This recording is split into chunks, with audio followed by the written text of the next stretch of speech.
Broadcasting from Data's positronic brain in a cavern somewhere under San Francisco, this is PoliTreks.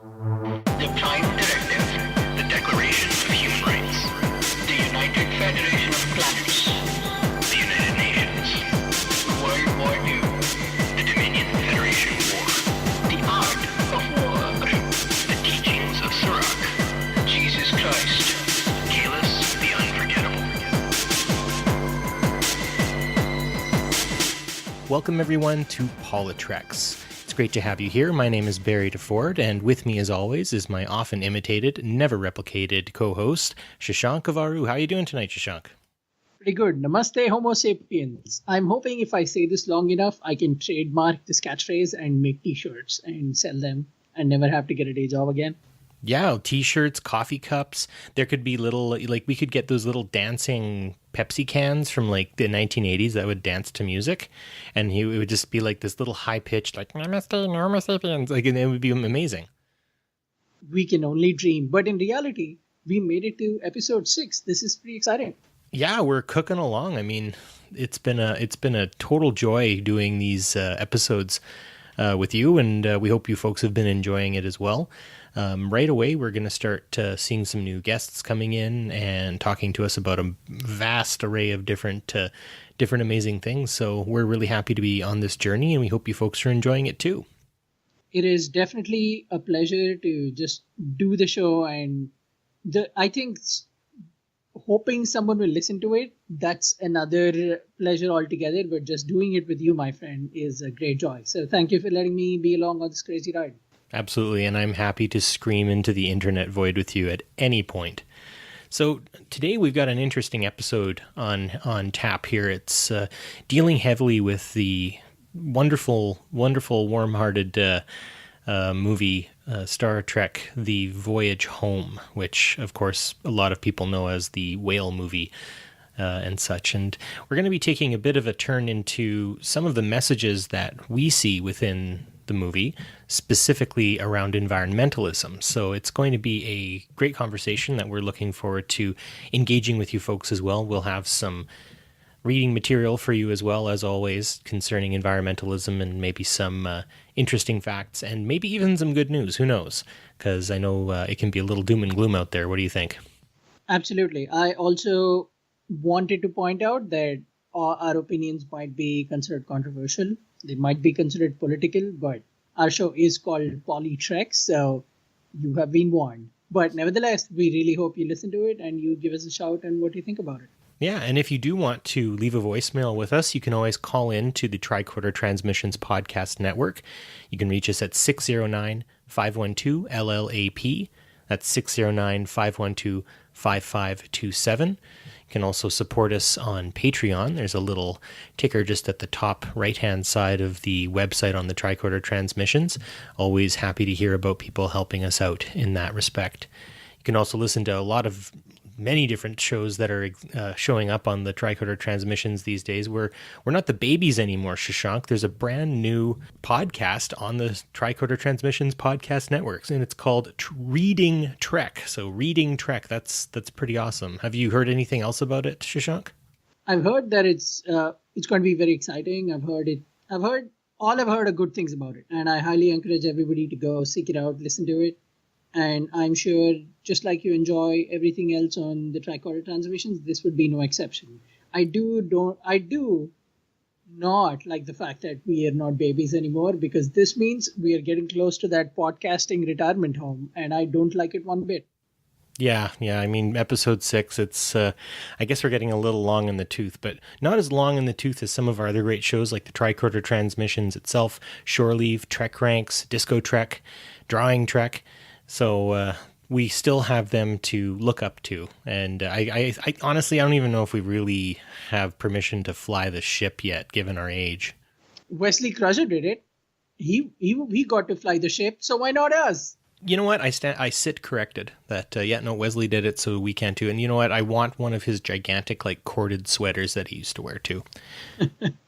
That was fake outrage from me. If you would like to complain about my fake outrage or just catch up with us, see what we're doing, and tweet at us, send us messages on Facebook like all the cool kids do. You can follow us on at PoliTreks, PoliTreks on Twitter, or you can follow us on Facebook. On PoliTreks, we post very relevant topical jokes most of the time, but every now and then we get serious and we try to say something smart. But if we don't, hey, that's what the internet is for. Call us out for it. Absolutely. Yeah, we'd love to hear from you. We also like to spam our, whenever we drop an episode, we spam our walls and our Twitter feeds with all of the articles that we utilized for any of the episodes. It's a nice way sort of showing our work, as it will. I wouldn't necessarily say that it's, say, like the Chicago or MLA or APA style of essay writing in terms of a bibliography, but hey, internet bibliographies are all right, I suppose. I would not complain about that. We also just would like to take a moment, no matter what's going on in your life, just know that we are happy you're listening to the show. And before we get into the more serious, unfortunately mostly negative news that we have for the day, just know that we are here for you, and we'll keep making podcasts as long as you're willing to listen and you can tell us what you think about us. With that being said, let's get into the news.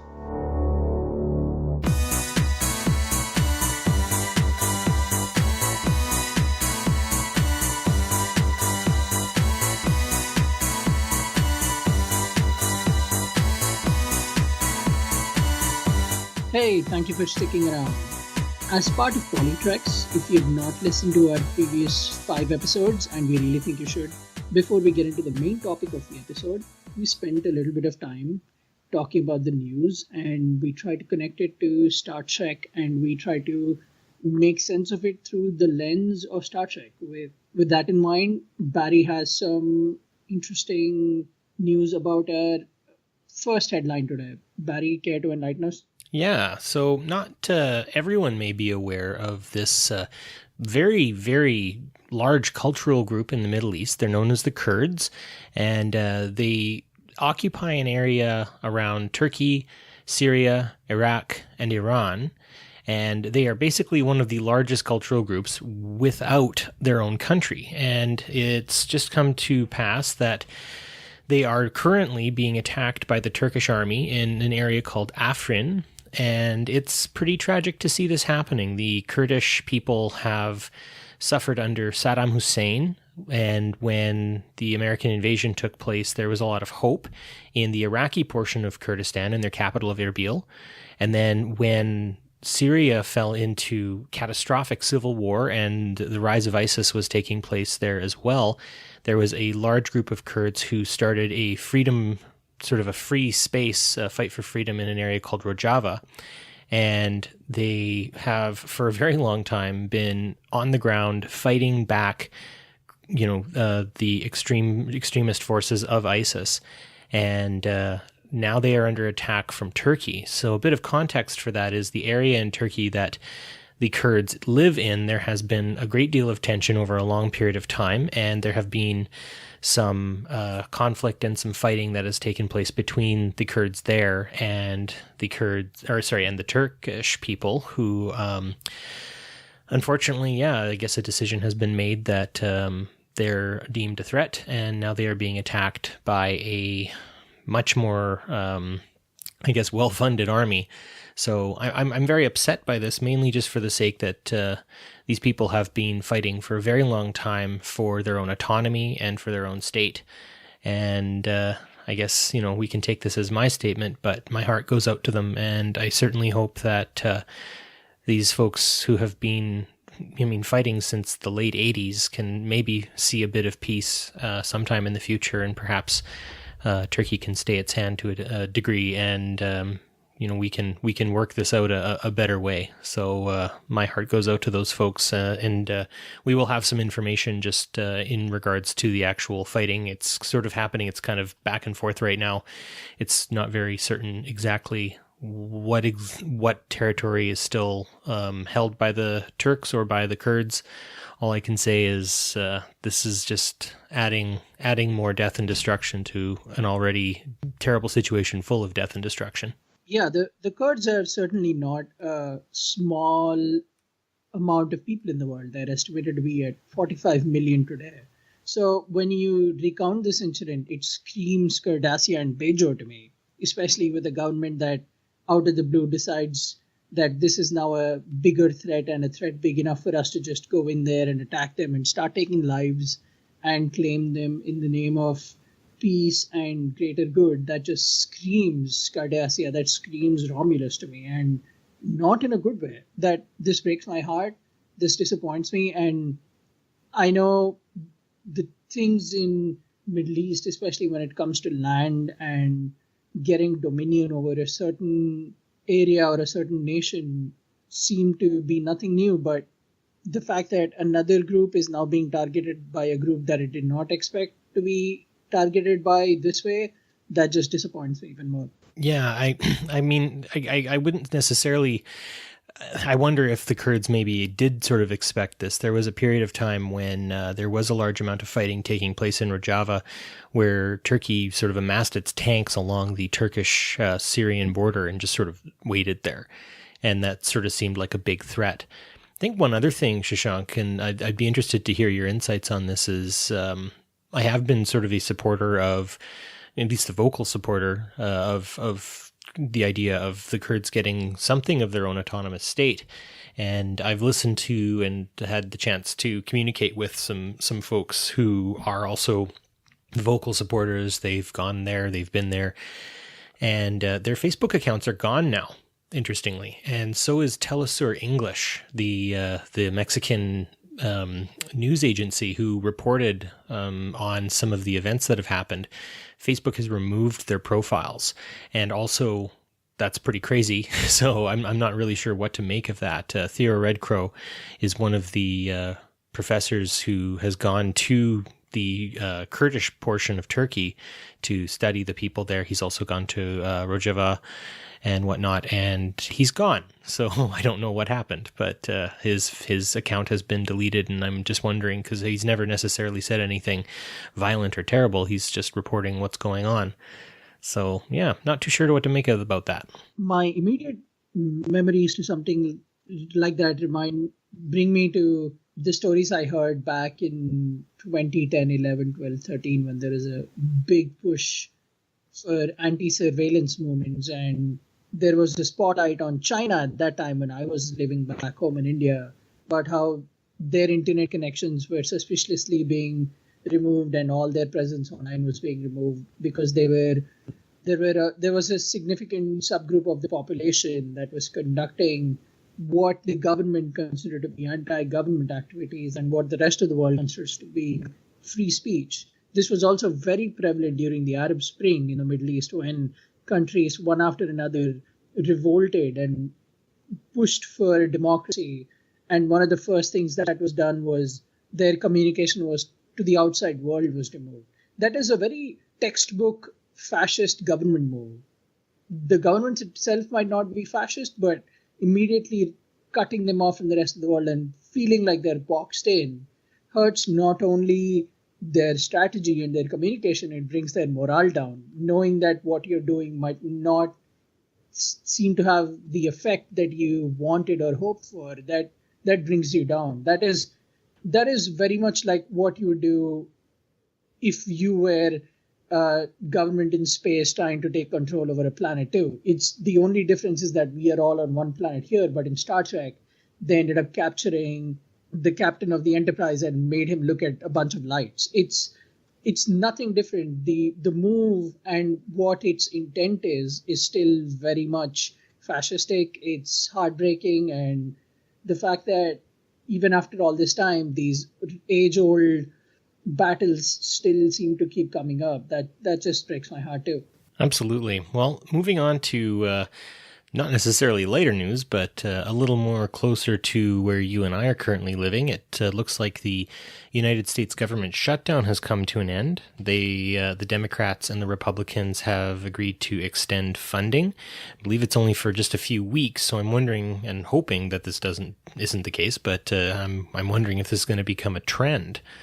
The Democrats have backed funding, even though it isn't going to be helping the Dreamers or DACA recipients, the young people who were brought here or were born here, I believe, by illegal immigrants. And do have a chance to stay, as of course they didn't choose to be born. So, of course, as the Statue of Liberty says, bring me your weary and your, the people who are most in need. And I couldn't think of anyone more in need than those individuals. But it looks like funding to keep them around is not going to be the case, at least in the foreseeable future. So to bring in a little more clarity, the shutdown reverse happened essentially because the GOP decided that they would talk about it publicly, as until up to this point there was no possibility of a discussion. And what the move that pushed them to essentially go out of the shutdown and come back to an active government is the majority said, okay, we will talk about it at some point in March. So that is a vague, not very promising decision.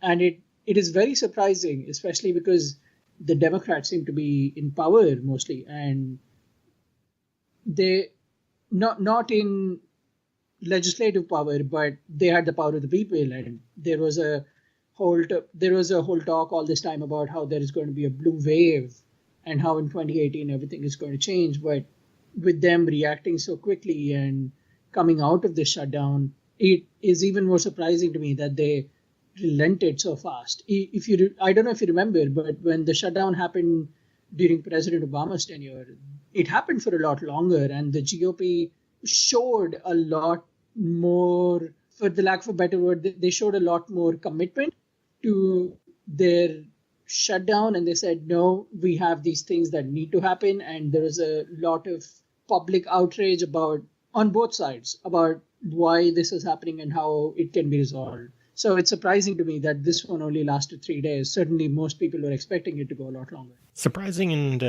and frustrating for sure. But I guess sort of the way this all sort of looks is again maybe just nobody's really stepping up to the plate. It seems like on the Democrat side to really push for what they want to advocate toward. Apparently, I've heard rumors that the way the conversations went was with talking sticks and stuff like that. I can't really add to the veracity of it, but I don't know. I'm really hoping things get on track a little bit better, and if the Democrats are really wanting to push for helping the DACA recipients, then get on board, guys. Let's do this kind of thing, rather than acquiescing as fast as you say they have, Shashank. It also disappoints me because I was really hoping the Democrats would be very Cisco-like in this time. I was hoping they would say, no, we are going to do this. I do not care what you have to say. This needs to happen. But instead, they became a very generic red shirt government. They just said, okay, we'll go with it. We will take your word for it, which is really strange because even someone who was probably born yesterday and started reading the news since yesterday about what happened in the last 2 years with the Republicans would know, wait, why are the Democrats trusting them? Didn't they see what happened all through this time?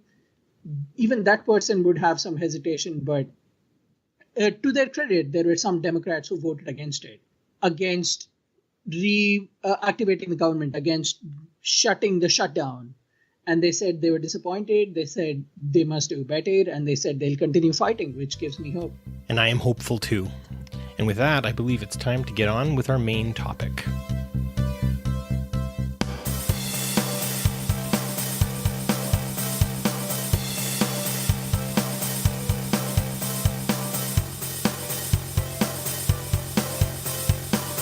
Welcome everyone to our main topic. Tonight we're looking at something really fascinating and a movie that's stuck with me for my entire life. Star Trek The Voyage Home came out when I was but a 3-year-old. So those of you who are older than us, you are probably all rolling your eyes collectively right now, and I can feel that. So that's good. That's a good feeling. Trust me, it's starting to happen to me now too. This movie, though not to the same extent of, say, Wrath of Khan being this amazing cat and mouse game where Ricardo Montalban gives what I think is an Oscar-worthy performance, and William Shatner gives, I would say, probably one of the greatest screams in all cinematic history. The Voyage Home sets a very interesting paradigm in the morality, I would say, and the vision and quite possibly the directive, to pun a little bit here, of Star Trek. It deals deeply with environmentalism, animal rights, and I would say maybe a little bonk bonk on the head, to quote some friends at a log of the mission, political stances. So, having grown up with this story, I've come back to it a number of times and have been charmed by Uhura. I've laughed at McCoy and Scotty, and I've enjoyed Chekhov's return to health, and of course Jillian showing up and being sort of that every person from our time. And it's definitely provided for me a little bit of escapism, the likes of which I wouldn't see until later on with the neutral zone in The Next Generation. But I think with that, understand everybody, and maybe this is a bit long of a throat clearing, understand that we are going to be coming to you with our stances on environmentalism, animal rights, and where we are politically. If you find yourself on our side, high five. If you don't, have a listen. And if it makes you angry, let's chat. Shashank, what do you think are some good things about the Voyage Home? I've always thought of the Voyage Home as the best Star Trek episode. I will go into further detail about just that particular line of thought. I've thought about this for a while, and Star Trek 2, The Wrath of Khan, is the greatest Star Trek movie, but it's a movie. It has a very traditional 3-act structure. It's a very Shakespearean story. If I could take those characters out and put them in medieval England and give them the same characteristics, take out the technology, it would essentially play out like a Shakespearean play. And a lot of things change at the end, the biggest one being Spock dying. But when it comes to the Voyage Home, I've always thought of it as the best Star Trek episode. It's Star Trek at its best, with its principles and morals and the way the story goes. And the story is lighthearted, very positive. It feels like a triumph at the end of the movie. When you sit down and you watch it, the payoff is good, the reward is great. And things more or less at the end of the movie end up being the same for the crew. But what has changed is the way we look at Star Trek. While Star Trek has always been really good with dealing with human crises and relations within our society, it takes it one step further by making a big blockbuster about essentially the environment. And I think in that way, The Voyage Home is a very prophetic movie. It talks about how animals save us, how animals are integral to the existence of the human species. That is undeniably poignant. It's very touching. It's a very heartwarming film, and it does best what great stories do. Is it doesn't tell you outright, hey, go and save the environment. Instead, it tells you a story about how a group of people end up having to rely on animals and use their support and accept that these animals are greater than them and gamble on the generosity of this non-human species to save their lives. And in that way, the movie is, instead of telling you outright, it is showing you through a great story how that's necessary for our existence. And that's the best way of moral teaching to me. It goes straight back to second grade, third grade stories that we read about as kids and go, oh, wait, that happened to that person. So if I don't do that, I think I should be good in life. It's a very good way of teaching us about the environment. And those are just some of the many, many good things about the movie. A lot of this has been said. It's been 32 years since the movie came out. So we're not breaking any new ground by saying it's a great movie, but it is a great movie. I want to look a little more into that concept of the environment, and I want to predicate it on Kirk's quote that he says, "In your time, when man was killing these creatures, he was just destroying his own future." And there are a number of these little, sort of like, I kind of think of them as like little eyedropper quotes that sometimes you might not notice at the first watch, but these are quotes that stick with me in my head. And to be perfectly honest, they inform a lot of what I try to do day to day by not destroying my own future, because I am in my 30s. I ostensibly still have about 60 some odd years left to go if I live an average male human lifespan in the first world. So I think about that specifically, that quote by Kirk when he's talking to Gillian, looking at these whales. And I wonder if maybe the point of this wasn't necessarily to get on a bandwagon, because I don't think Star Trek was necessarily ever, I think it built the wagon personally in a lot of cases, not specifically for, say, environmentalism, but for being something that wants to push for a better future, a better outlook, something that isn't dystopian but utopian, something that we can maybe even attain if we all put our minds to it. What sort of environmental things come to mind for you, Shashank, when you're thinking about this movie? The first thing that always comes to mind every time I think about the Voyage Home is the scenes when we go underwater and we get to look at the humpback whales. At that point, this giant spectacle of a movie stops being a Star Trek movie and it suddenly becomes National Geographic. Or when the crew is sitting and they listen to the sounds of the whales and they're trying to figure out through the howls that are being put out what the solution is to their problem. It feels right. It feels like we as a species are at our best when we are one with the environment and we respect the world, because I think that's what this movie is ultimately about. It's about respect for animals. It's about accepting that there are creatures, even if you travel 3 centuries into time, forward into time, and then come back into the 80s, you are nothing compared to the creatures that live under water, or the creatures that just with their sounds can save the world. There is such a deep level of respect, and just the explanation of the grandiose of an animal and how we really don't know what they are and how they feel and what their existence means to us. That I think is what the movie does best, is it teaches us, hey, you might have a giant spaceship, but I am an animal that can just make a sound and save this planet. What are you? How do you think you're significant? Just look at what I'm doing. Live in my presence. Respect me. Give my life value. When that is being shown in a movie, and as someone who aspires to be better every day, you watch it, you really realize, wait, I'm so insignificant. And I think environmentalism is not just about saying, oh, we can't live without the environment, we can't live without animals.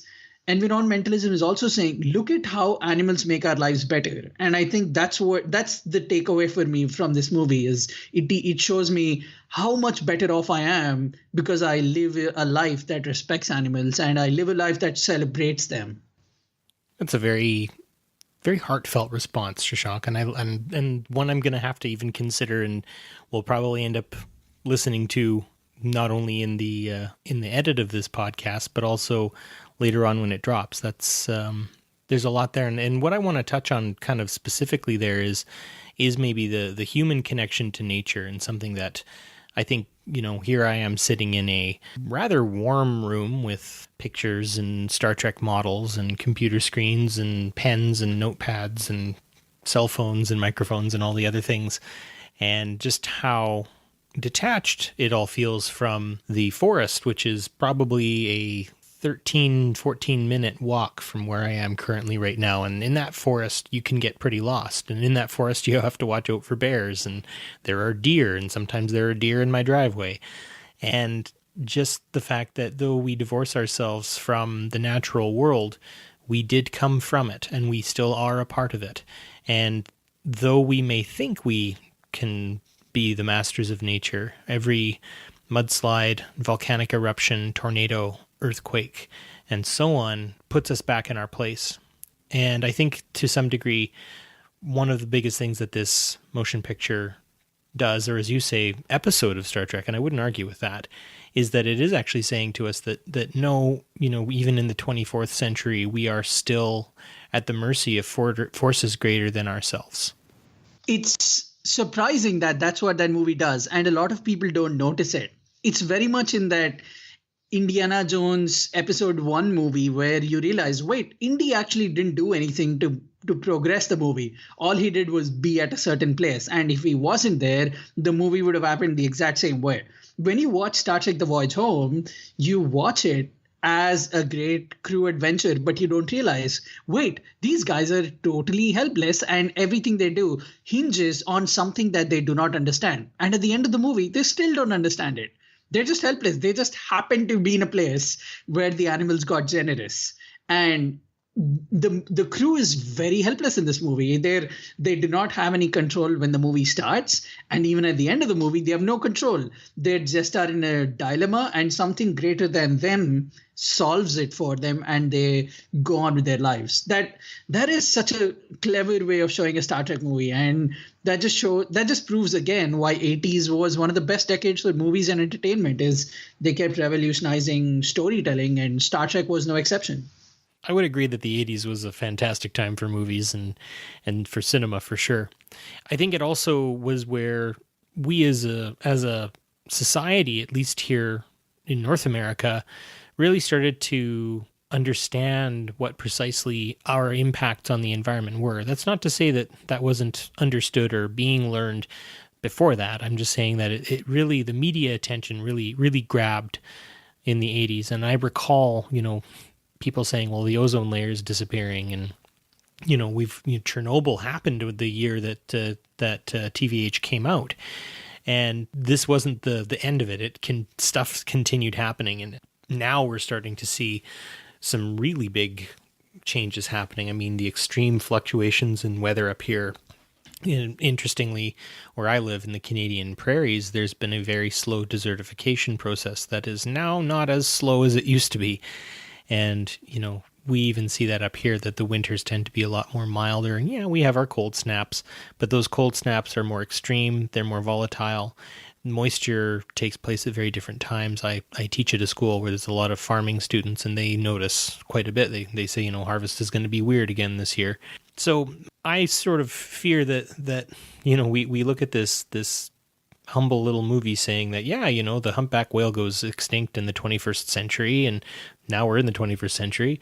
And it says, judging from the pollution, I would say we're in late 20th century Earth. I sometimes worry that, the answers are kind of right in front of us, and they're in some of our favorite TV shows and movies, and yet we still don't heed them. So part of me wonders if this all just has to get worse more before it's ever going to get better. And if we reach a certain threshold, if Kirk and the crew didn't make it back and say they were 15 minutes late, perhaps the entire atmosphere of Earth would have been ionized, and that would have been that. And they would have come back to a husk of a planet with a bunch of whales and a Klingon spaceship. So sometimes I worry that, are we outpacing our ability to save ourselves? What would you say, Shashank?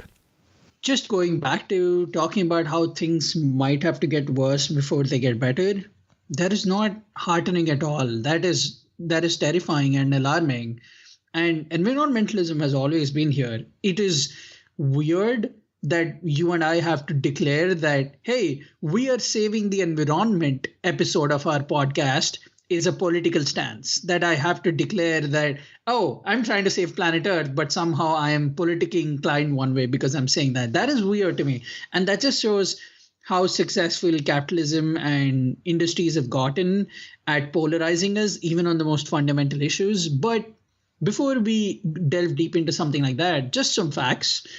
Over the last couple of years, there was some research conducted about animal species and their extinction. And the way we are going, we are on track to lose 2/3 of all animal species by 2020. So by January 1, 2020, I would not ever see 2/3 of the animals that I saw growing up or you saw growing up. And this is not very different from when I was a child and my mom and dad told me stories of, oh, there was this certain kind of tiger. Tiger is India's national animal, and it's an animal that we celebrate and we think it represents us very well. So when my parents used to tell me, oh, there used to be this certain kind of tiger with this kind of skin and fur that just went extinct. And my parents, when they told me those stories, I could see in their eyes that they felt sorry for me. They felt sorry that I couldn't experience that I couldn't see that kind of tiger. And now we're getting close to the rhinoceros disappearing. That's just one of the many species. But rhinoceros is big because that's another animal that India is very well known and revered for in the animal conservation community is the rhinoceros. But due to poaching and illegal hunting and the environment, animals like the tiger and the rhinoceros might just disappear, and people who are born after a certain time in the next decade, they'll just never experience this. And I can't help but feel sorry for them, much the way my parents felt sorry for me, because it's something that enriches your life, looking at an animal, trying to understand its story from the way it looks at you and the way it reacts to you. That just might not exist. And apart from the obvious extinction and how that affects the environment, the fact that that goes away from our life and it goes away from our imagination as a society, that bothers me a lot more. Yeah, it is a bothering thing to know. And in where I'm from, there have been species that have disappeared and have gone extinct, or sometimes go the other way and become pests because their natural predators disappear. And that's actually happened with Canada's national animal, the beaver. We actually have too many.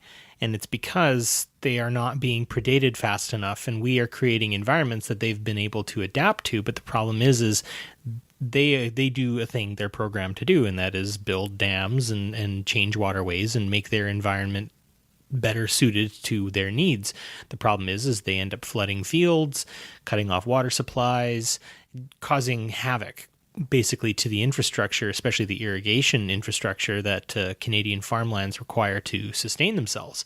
And so beaver culls have become a thing where, we end up just killing a ton of these animals, these little furry creatures that, we think are hardworking and all that sort of stuff. The same thing is happening with seals as well. Folks might remember Linda and Paul McCartney protesting the seal cull taking place in the north, in the Arctic. And the problem there as well is that seals are actually, they are also overfishing the area, and they're fishing out the animals there because their natural predator, specifically the polar bear, is disappearing at an alarming rate. And I am not certain if the polar bear will be around for my lifetime. That's, you're right, it is something desperately saddening. Something that I would want to talk about in terms of where my environmental stance is, especially, is our use of plastics. Vice did an interesting documentary a couple of years back on the Great Pacific Garbage Patch. At the time, it was about, I think it was about the size of the state of Texas, just for reference sake, and it's in the large swirling gyre in the Pacific Ocean. Every ocean has gyres, basically these large doldrummy areas that you can read pages-long Coleridge poems about, being stuck in these long, swirling, slow-moving, tepid areas where no wind blows and a lot of things accumulate. As it happens, krill and other types of small organisms will end up coalescing there, and that's where a lot of animals go to feed. Naturally, also, the amount of plastic that we throw out on a daily basis is now collecting in those areas, and we are creating veritable, slightly under the water islands of these large sort of heaps of rubbish and other types of things. But typically it's plastic. Plastic can hold a lot of toxins. It can be toxic on its own. And if ingested by animals, it can not only mess up their digestive tracts, the chemical compounds in them can also mess up their endocrine cycle as well. And so while they're floating around in the Pacific Ocean, this Vice reporter is with this marine biologist, and you actually don't see the plastic because it floats just slightly below the water line. And so the marine biologist dips his jar into the water and pulls it out, and it's a briny, slimy, cloudy mess of different colorful bits of stuff, and it's all plasticky sort of things. And he said, I'm very concerned that in the next 50 years, if we don't get this figured out, fish will go extinct. And I remember the reporter saying, well, what fish? And the marine biologist says, fish. And the reporter repeats, well, which fish? Which fish are going extinct? And the marine biologist goes, no, fish might go extinct. And I know that sounds alarmist and Chicken Little, the sky is falling, all this sort of stuff and whatnot, but I don't think it's out of the question, because these gyres are accumulating an incredible amount of garbage in them in several different places in the Pacific, the Atlantic, the Indian Ocean, off even sort of the northern coast of England, near Norway. It's happening all over the place, these areas where huge just piles of garbage and rubbish are coalescing and animals are eating them. The chemical compounds are messing with their actual nervous systems, their endocrine cycles, digestive tracts, everything, and it's killing them. It's killing them all. And if we don't start thinking about how we're going to fix that, or maybe if we don't invent a replicator soon, we're screwed. And I mean that in like the worst way possible. This whole project that is whatever society we have. And I will note to everybody, Shashank said capitalism first. But anyways, we're screwed if we don't fix this. And I really feel very much like shows like the Voyage Home can be a subtle reminder and a nice way of going, hey everyone, get your poop in a group. Let's move on. I want this Star Society. I would like to be a part of the Federation or whatever iteration we create. And if we keep going the way we are, we're not going to see it. It's interesting that you bring up plastic, because apart from plastic being harmful to every animal species known to us, it's also very harmful to us as a species too. If we end up injecting even the slightest amount of plastic, our digestive system goes into a frenzy, and overlong exposure to certain kinds of plastic will kill us. It will just kill us.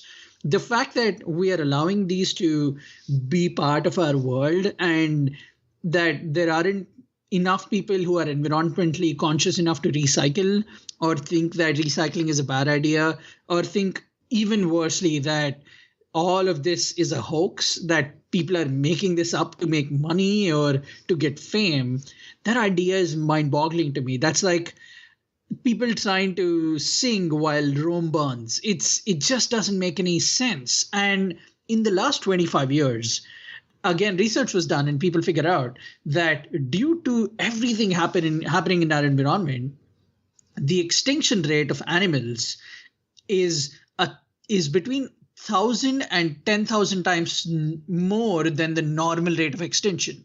So if an animal that was supposed to go extinct 1 million years from now was existing in today's world, its lifespan has been reduced to 10,000 times its actual species lifespan that it would exist as. What does that mean for us human beings?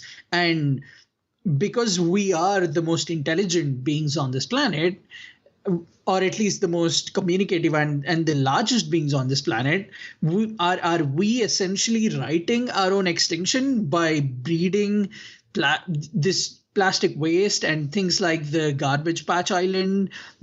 It seems like, in a very poetic way, in a very Ouroboros eating its own tail way, we are harming our own environment consciously and destroying it through the very technology and modernization that only our species has attained.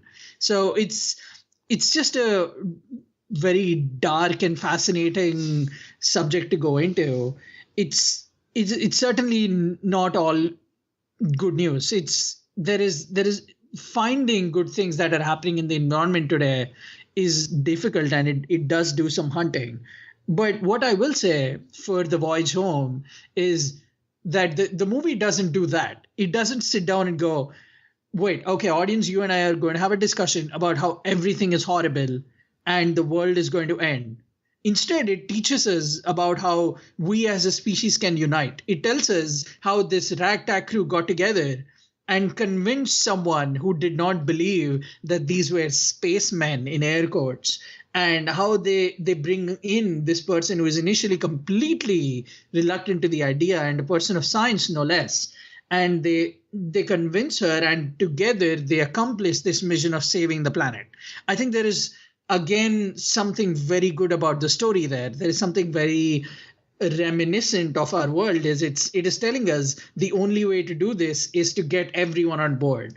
If the situation has become so dire and things are so bad, the only way to do this is to unite and to all agree on one agenda and start getting there, which is, I think, the spirit of agreements around the world, like the Paris Climate Accords. I would agree, and the mixture there and what you're talking about very, very much. And I think this is where a lot of our problems do take place between our ability to agree with each other, is the conflict between logic and heart. And I like when Jillian says, whoever said the human race was logical, but then earlier she says to one of her colleagues, my compassion is not limited by my estimate of their intelligence. And when she says there, she means the humpback whales. And that's a lot of heart there. So you're right. I think this ragtag group has the right mixture of logic, a la Spock, and I would probably say, heart coming from, say, like McCoy, and a good, almost perfect mix with Kirk and so on. And I would say that the Federation sort of predicates itself off of that, right? I mean, it takes from the Vulcans, it takes from the Andorians and the Tellarites and all the rest, but there's always been that mixture of logic and heart that I personally have to say is precisely what I think might be required. There's a fantastic quote that came out from David A. Goodman's autobiography of Jean-Luc Picard. It says here, there can be no justice so long as laws are absolute. Even life itself is an exercise in exceptions. And I think maybe just to clarify, both the movie and Shashank and I both here on your Friendly Neighborhood podcast, we're not trying to make anyone feel horrible, terrified, sad, or depressed. But at the same time, there are some logical things that we can do. And if we can build a little bit of that heart by maybe spooking you a touch, that could also be a good way of getting things going and getting things started. One logical thing that I have decided to do, and it's mixed a bit with heart, is I've decided to stop eating meat. Now, again, I can feel a collective eye roll around the podcast land of people listening to me, and other people are quietly doing a little happy dance. This has a lot to do with the sustainability of what we're eating and how we're eating it and how we're putting it together. There are a lot of meatpacking plants in the province I live in, and conditions are pretty bad there. And I know of some people, I've had some cousins, some relatives who've worked in those plants, and they are dirty. They are very poor living conditions for the people, very poor working conditions, for the people working there. And the last few moments of these animal lives are usually spent in screaming, painful terror as they bleed out on the shop floor. I don't want anyone to stop eating meat on my account, but I've just decided myself that the logical thing to do, firstly, is to consume food that is easy to grow and still healthful for me. The heart in me goes, I just can't deal with something that I have, I've met a cow. They seem pretty nice. I've met a chicken. I like chickens. And I especially love pigs. They are smart. Holy cow. So I've sort of mixed this long conversation with myself, where I've sort of flexitarianed myself for a period of time, and I'm moving more towards something. I can't really tell you what it's going to be, but I think animal rights have to link into environmentalism if this is all going to work out. Now, again, if you like the taste of meat and you want to eat meat, fill your boots. You can have my share. But I think maybe we, even as a society, need to rethink how much we consume. If you think you saying you stopped eating meat and went vegetarian made the audience do an eye roll, be prepared for everyone in the audience to take their eyeballs out and put it down a roller coaster, because I am vegan. I've gone full. Yeah, I have been vegan since 2016, and these last 2 years have been the best years of my life. How are you not dead? Mainly for my digestive system. I have no idea. I think it's strange Indian magic that my parents did on me as a kid, and that just allows me to live. They did it on their flying carpets and with their snakes coming out of boxes. There is so much lie and fiction out there about how vegetables don't provide everything that you need for your body. And yet somehow here we are, people who've been vegan for 2, 10, 20, 30, 40, 50 years, and we just have somehow managed to survive. That's another way the environment has been affected greatly, is the food industry taking what we enjoy on a plate and making a business out of it. The food industry, even objectively, is no longer interested in feeding us and nourishing our bodies. They're interested in making a profit. If you go to any fast food place and order off their menu the most popular item, it ends up being a combo of all carbohydrates, meat, and dairy products, things that are cheap, very easy to make, harmful for the environment. But the big point there is they're cheap. And the fact that it's cheap means they can sell more and make more money. And when you start looking at things in that way and think about how, just because I am enjoying this cheeseburger today means 10 years from now, I have contributed to my kid never being able to look in the eyes of a tiger. When you start thinking about life like that, just things fall into place. And that's when I just decided to go vegan. But the larger point here is the environment.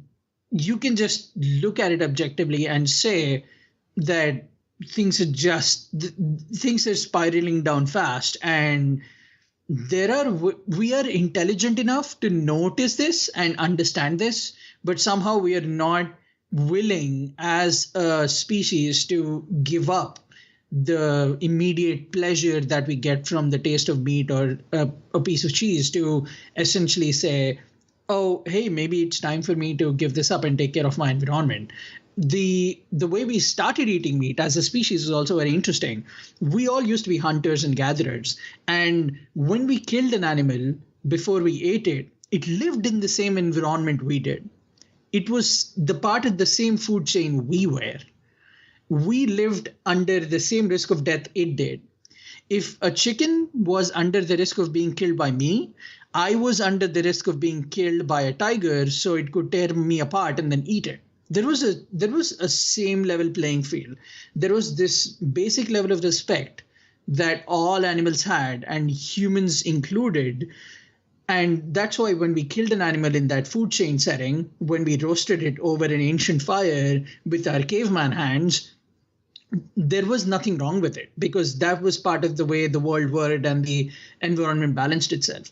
Today, we are destroying the environment by injecting methane by the kiloliter and essentially eliminating all traces of our ozone layer. It seems like we're on a mission to do it, whether we consciously want that to happen or not, just so we can enjoy a steak on our plate. And that just seems very, very it seems like we know that that's wrong, and somehow we keep doing it because we as a species must be glutton for punishments and we are on a mission to destroy things. And I know that's not how things are, but it's difficult not to feel that way when we know what the facts are. In a recent National Geographic documentary, what I realized when I was seeing it is what all these people are doing today is on National Geographic. They used to spend a majority of the time talking about how a certain animal lived and what their society was and what they were doing. Now, somehow, even these TV channels that are environmentally conscious, in an attempt to change people's minds, they're making more shows about how our environment is getting destroyed. They got a celebrity like Leonardo DiCaprio to come over and do a free documentary that you can just go on the internet and watch about how things are bad and how things need to change. And at one point in this documentary, he sits down and talks to an environmental scientist who says, oh, there are ways out of this. And you know how we can fix it? If you stop the mass production of cows right now, today, within 10 years, we could reverse global warming. What he's essentially saying is all the damage we've done over the thousands of years can just be reversed if we stop breeding cows by the thousands. And he is showing statistics as to how that works. And this information's out there. It has been out for God knows how long. And yet somehow that just seems to continue getting worse and worse. the high density feedlot is definitely one of the greatest sort of, I guess it sort of makes us fall backwards into this wall of fire. There are people making wages and living and trying to make ends meet and whatnot. And some people enjoy a barbecue on Friday night. And I guess I don't want to tell anyone what to do and whatnot, but I guess there is sort of that idea of we need to tell ourselves what we're willing to do our part, I think is the best way to look at it, and to become more steward-like to our environment and more steward-like, therefore, to our society. I think about the First Nations people who lived on the land I'm currently living on now. I'm on Treaty 6 territory. Mostly up here we have Woodland Cree, Dene, Deneza. I think that's about all who's in this area. But you think about the Plains Indigenous people specifically and the way they would manage and move large herds of bison around by burning different areas to control the way they move from place to place. You're right, Shashank, they were a part of it. They were not just looking for maximum output with maximum profit or minimum, cost to highest profit. They were managing, they were stewards of their environment, and they were doing this in the Stone Age. And I guess I think that really is what it boils down to here is we need to understand that we're being sold an idea, like people wanting to defend their right to barbecue every Friday night, I don't think is the point. I think we need to understand that the amount that we are consuming, what we're consuming and at the rate at which we are doing it is in fact unsustainable and is not, being steward-like. And you mentioned earlier that we are the largest, we're a very large species and we are a very intelligent species, but we tend to talk a lot about ourselves too. I think this is a conversation we really want to have. Our population is as high as it's ever been. And, there are innovations taking place every single day that could help turn this around, but we are dealing with market forces as well that are greater than ourselves. And unfortunately, I fear that sometimes the market is stronger than our push to want to save and to conserve and to be stewards. The maximum output for profit is tending to go beyond the environment, the animals, and the people. And I think that's quite frightening. On a bit of a lighter note, you had mentioned to me in our pre-podcast chat today that there is in fact a marketable meat that is in fact not a product of an animal per se, but from animal cells. Can you tell us more about this? Absolutely. So as we wind down here with our episode about the Voyage Home and our animals and our environment, I think it's a good place to just talk about some of the good things that are happening for the environment and something positive to leave you with, much like the Voyage Home leaves you with a note of positivity and hope in spite of all the impending danger. One thing that I discovered last year is this company called Memphis Meats. That's a startup, and it recently made $17 million thanks to Bill Gates Foundation because they are selling what I think is the most unique product out there in the food industry today. What they've done is they've taken the cells of chickens and using the biological structure of that chicken cell, they have reproduced meat. They've essentially reproduced chicken scientifically. I would go so far as to say they replicated meat, and they managed to go full Star Trek and put on our plate something that was just made from a chemical formula, and to put their money where their mouth is, they Good pun. did thank you. They did a blind taste test, and you find this on YouTube if you type Memphis Meats, and they got people to just try at random pieces of chicken versus pieces of their meat, their replicated meat. And not one tester could tell the difference. They just said, I'm just doing a blind taste test for what kind of a chicken dish we're eating today, right? And then you see the surprise on their face when the company tells them, no, this is something that we just made. We took the chemical formula and we made it in a lab. And the fact that we can now just make meat without actually having to rely on the life of an animal, that we don't have to go through and contribute in some way to the suffering of an animal just so we can enjoy this food, that gives me a lot of hope. It warms my heart. And as a vegan, it pleases me to know and to see that there are people out there who are spending so much money to ensure that animals aren't going through suffering. So here's the question, Shashank. Would you dine on Memphis meat?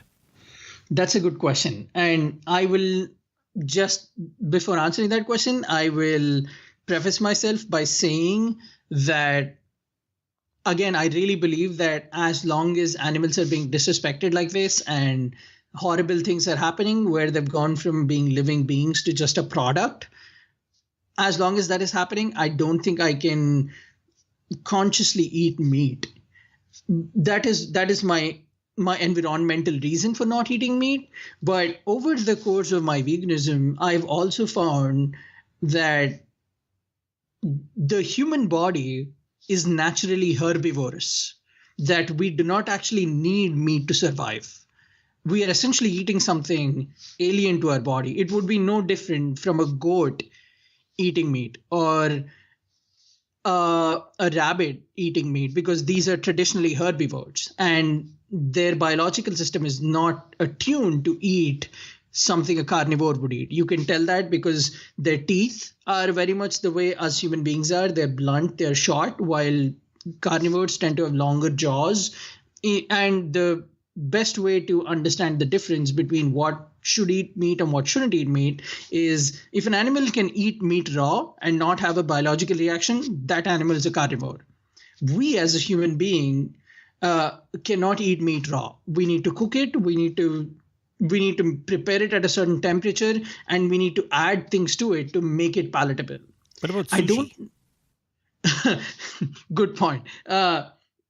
I do think when there is so much hassle being put into it for something that my body gets more naturally from somewhere else, I don't think I would particularly be interested in eating it, because even with Memphis meats, they're not veganizing it, much like a company like Garden or Morningstar would do, where they make vegan or vegetarian substitutes for meat. They're essentially replicating meat, and they're giving me meat on my plate.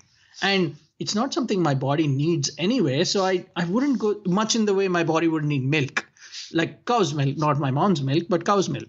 Much like in that same way, I don't think I need meat to enjoy. I don't want food to be entertainment. So I guess my answer is no. I wouldn't eat it. I would it mainly for the simple reason that it just doesn't appeal to me because I don't need it. What about you? Yeah, the appeal of meat has definitely not disappeared for me. My province, Alberta, has a very strong meat culture, and I don't deny it, and I don't necessarily dislike it to any huge stretch. And even when you look back at the First Nations who lived here, their primary food source was bison, and they derived quite a bit of nutrients from those animals and whatnot. Obviously, there was a number of other things that they ate and that they cultivated, but as hunter-gatherers, they definitely relied heavily on the bison.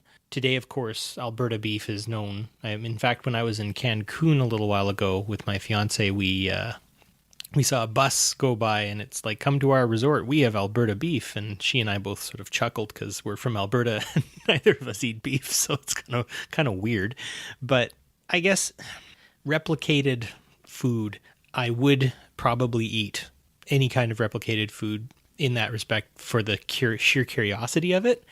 I don't know if necessarily I would stick to it all of the time, but I mean, the potential health benefits to it, and if we can change out, high density feedlots and the unsustainable consumption and production of meat that's taking place right now, and do something like this, I honestly don't see a problem with it.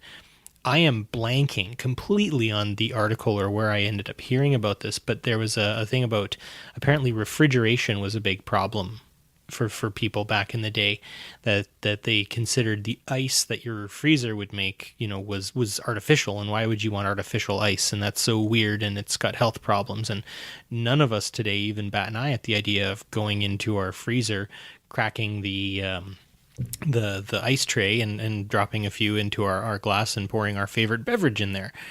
Back in the day, they used to saw ice out of rivers and whatnot to get at their ice, and that's how you would get it. Now, of course, today that would be almost out of the question because a lot of rivers are polluted to a level that you wouldn't want to eat the ice or consume the ice from those rivers. So I think that's sort of entertaining how originally that was in fact a problem, or at least a perceived problem, and now it's nothing at all. And about 60 to 80 years have passed since refrigeration has really sort of hit the high watermark, pun intended, on that. So I guess maybe if we all decide again to work together on this, we might be able to have our steak and eat it too. Maybe, perhaps, I don't know. I guess the other piece of it, and I think you're right, is as long as we live in a society where consumption is sort of the push, and I mean, I'm no stranger to it, and this isn't someone coming from a higher pedestal. I am among you all in the world of consumption, and I do my best to try to curb that to a degree until we slow down our vast and unsustainable consumption of many things. I would prefer not to participate as much as I can. Of course, I want to participate in my society, and I want to participate in the commons that we have here in the world of podcasting, the internet, and specifically in Star Trek, because I feel that this community is one of the best ones to talk about these sorts of things, because we can get over some of the issues that we have and actually really chat with each other. So I don't know, Memphis Meats is an interesting idea, but if it's existing in a marketplace where large meat corporations run the show, and I'm pretty sure they are not excited that these guys are around. So I don't know, are they going to last? I'm not terribly sure, because we still don't have hydrogen fuel cell and electric cars to the level that we were predicting. So I don't know if we're going to have replicated meat anytime soon either.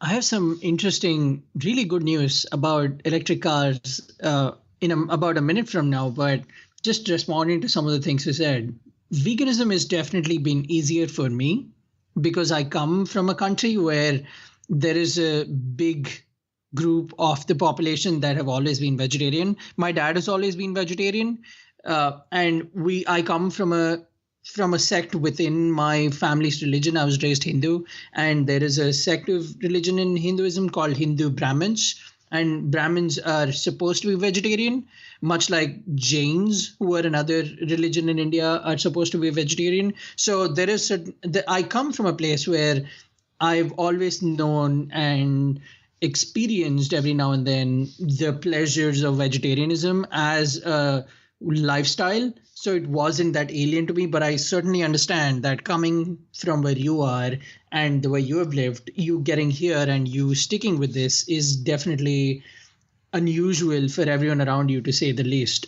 Just from doing some of the stories you've shared with me, I understand that it is not particularly being taken in well by a lot of people around you, a lot of people in your community. And just know that this is that until people take steps like this that essentially spook people, right? Essentially disturb them to a point where they go, oh, that guy is doing that.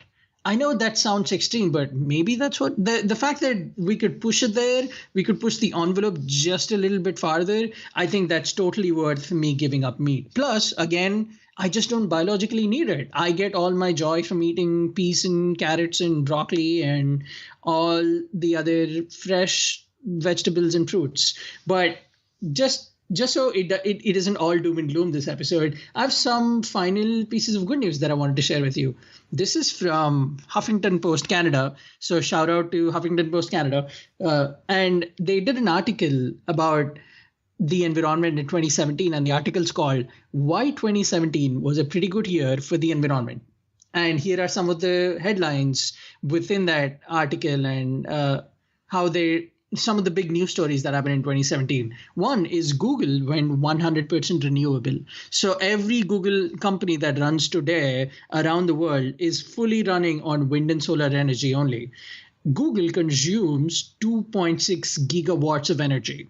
If people don't know what that term means, it's a lot of energy. And the fact that a company as big as Google is environmentally conscious enough to go fully renewable is very hopeful.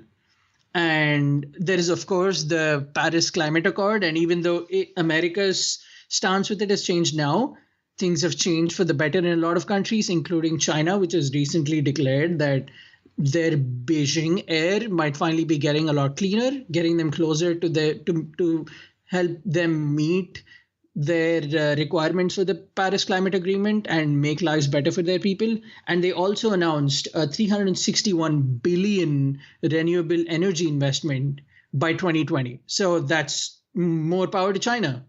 There is also electric vehicles have gained a lot of ground. In 2017, the sales of electric vehicles went up by 63%.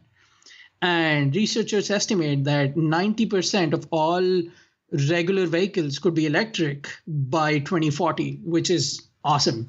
And some other really good news articles out there about 2017 include how in India, there was an animal that was thought to be extinct that was recently discovered again, meaning that much like in comic books, my favorite medium, nothing ever really stays dead in this world, that somehow it has found its way to come back, just showing how little we really understand about environment and Mother Nature.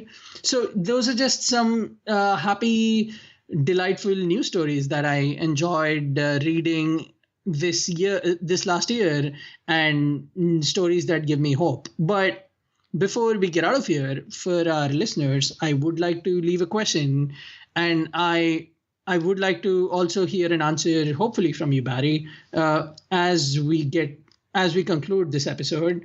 Is, do you agree that much like the humpback whales save our crew in the Voyage Home, our animals are salvation as a species? Do we as a species just don't know it yet, but somehow will they be the final salvation? Will they be the big answer to all that we have been working for and trying to understand?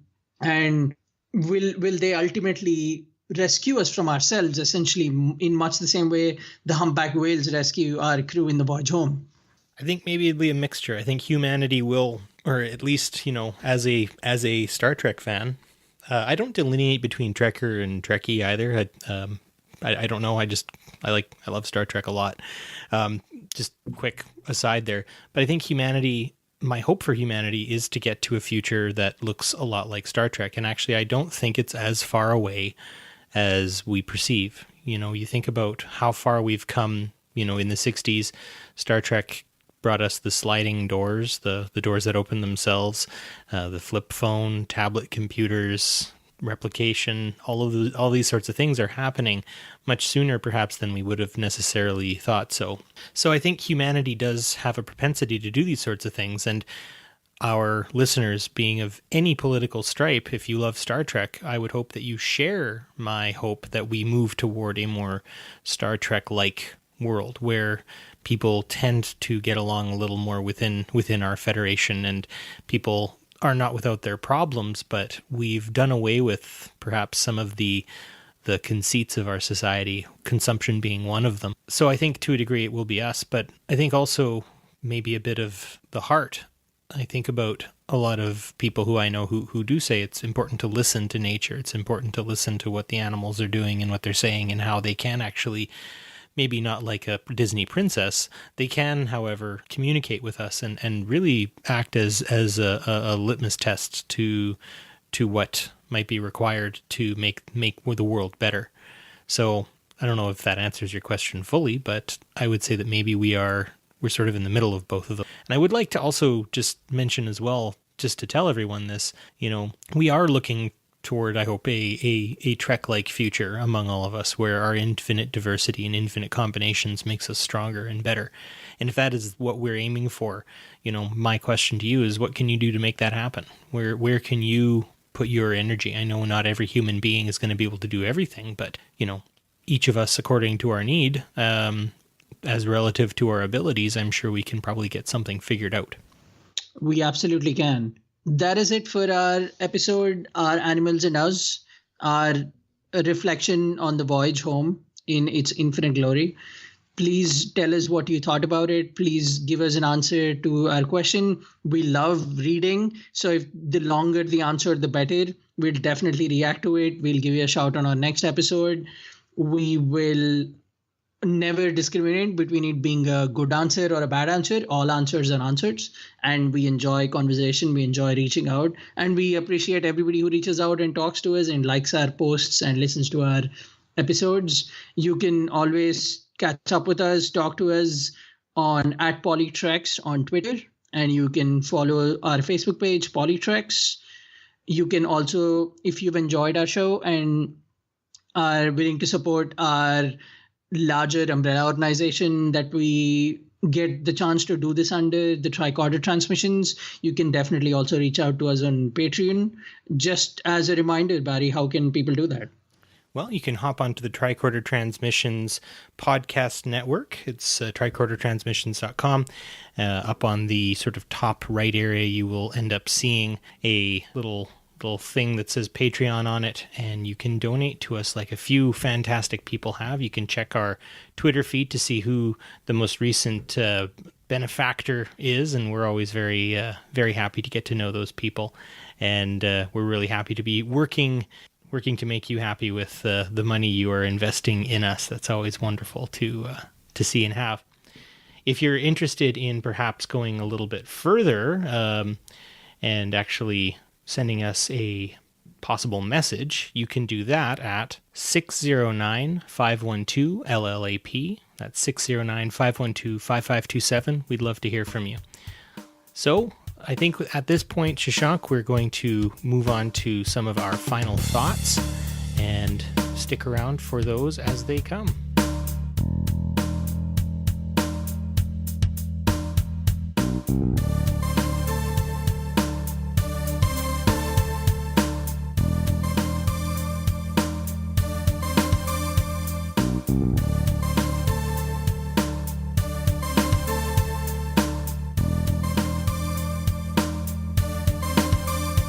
And now we've made it to our final thoughts. This is where we sum up some end bits to any of the conversations that we've had, or try to incite maybe a bit more thought in our listeners, and maybe even in ourselves. And to do that tonight, we have Shashank to take it away. I know we've both said enough. Some would probably argue that we said a lot more than enough, and either we fully convinced you to rethink your lifestyle and change the way you've been living, or we have annoyed you to such a point that you've decided that we're both talking out of places we shouldn't be talking from. Either way, no matter where your opinions lie, I just would like you to take some time today to look at something for me. Just do me a favor, and I have two recommendations. One is a documentary. If it seems too long, you can just watch the first 5 minutes, and if you think it's too boring, you will get no reservations from me for stopping. It's called Forks Over Knives. It has, the reason why it's one of my favorite documentaries is a lot of people, particularly famous people, have credited that as it being the documentary they saw that made them vegan. Craig Ferguson, one of my favorite people in the world and also a Star Trek enthusiast, has often talked about how when he saw that documentary, he decided to go vegan. And it's a documentary that I saw as well, and I am a big fan of it. I've gone back to it a few times just to enjoy the content in it and how it washes over you like a very well woven thread of facts and opinions. I really implore you to watch it. And another one, it's a fun one. It's called weanimals.org. That's weanimals.org. It's a website that takes pictures of animals in human environments. That's essentially all they do. They take beautiful photographs of animals in our world, and they try to capture honest moments about the lives that animals are leading. And their hope is to change people's idea about what an animal is and what its identity is and how important it is for us to protect them. So if not anything, you at least got a few adorable animal pictures out of my final thoughts today. So there you go. Those are my final thoughts on this episode. What about you, Barry? Well, I mean, I can't really top the idea of checking animals out in human environments. I think the biggest thing is if you are listening to any of our future podcasts or any of the podcasts on the Tricorder transmissions, feel free to do it while, say, walking through a natural area, a safe natural area, or perhaps near a lake, or watching a sunset, and just take a second and take in the world around you. I mean, we do live on a very beautiful little blue marble out in the far reaches of the Alpha Quadrant, and I think it's something that we should preserve and protect. And I hope that you agree, at the very least, with that with us. Of course, there is plenty other podcasts, like I've said, on the Tricorder Transmissions Network, and we hope you have a chance to check them out. And if you still have a hankering for some good Star Trek discussion, you can always listen to our friends Dan and Bill on the Trek Geeks podcasts as well. They're always an enjoyable duo. So with that is the end of our episode on environmentalism and the voyage home. We'd like to thank you so much for joining us tonight, and we hope we've given you some food for thought, shall we say. And with that, we say, live long and prosper. And onward to Star Side.